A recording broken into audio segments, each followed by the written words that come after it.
Hey guys, welcome to Ryanism Industries. Today we're going to be working on our spark plugs. We're going to be replacing them because I'm not sure actually what's causing the issue for this car right now.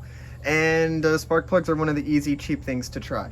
So I'm going to be showing you what we're going to be doing and how to do it safely. So first up, we always want to go disable our battery whenever we're working on anything electrical. That's just a safety thing I like to do.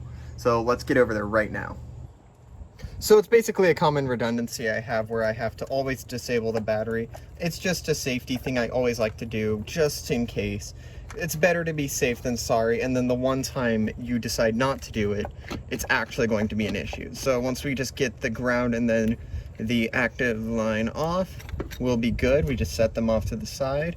As long as they don't come in contact, we'll be good. Now back off over to the spark plugs. Okay, now that we're back over here, we're going to want to lightly pull on these little triangle bits on this car. That's what you're going to want to use to disconnect the wire harness to the spark plug. Now, I'm just going to do it to all of these real quick.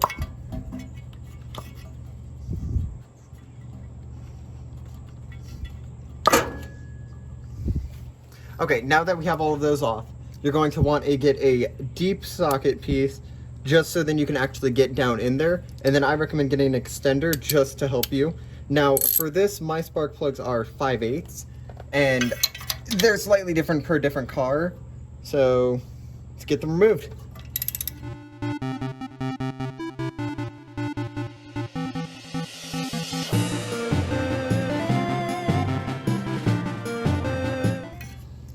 Okay, and then there we go. I have just removed my spark plug. My spark plugs are actually good. These are brand new ones. I replaced them. This is what my old ones looked like, so they're a little burnt at the tip. You don't really want that. These ones aren't terrible, but you don't want that. So I don't have to pull out every single spark plug I have because I know all of these are brand new.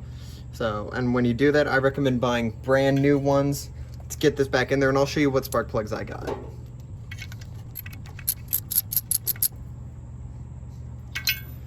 There you go. Now that we got that back in there, you want to make sure that you get every wire harness back in the exact order that you pulled it out, where this one lines up with that one, and so on. And each time you put it in, you want to make sure to hear a nice good click. That will actually tell you that it's back to connection. And there we go.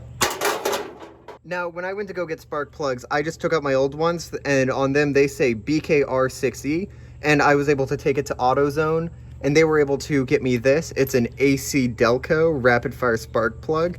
As far as I'm aware, it's the exact same. This is what I saw a few people online using. Should be perfectly well. Let's go see if it changes anything about the car.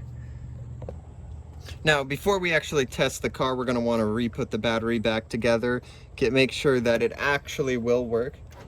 Now that I've heard that noise, I know that the battery is actually sending power to the car. We can just safely slip this down over top of the battery, and let's go test it on the car. Okay, now that we've got the battery reconnected, we've got the spark plugs taken care of. Let's put the key in, and now that we have that sound, we know that at least we're getting power. Can we send it through? Push the clutch in, push our brake in, and then... And I'm getting nothing. Well, that's a little disappointing, but I didn't think that was going to be the main problem. Thank you for joining us for this episode, and hopefully in the next one we'll figure out what's wrong with Green Bean. If you have any recommendations and want to send them to me in the comments or just direct message me on Instagram or anything else, let me know, please. I have no clue what's going on with this car. As I always, this is Ryanism Industries, and thank you. Have a good day.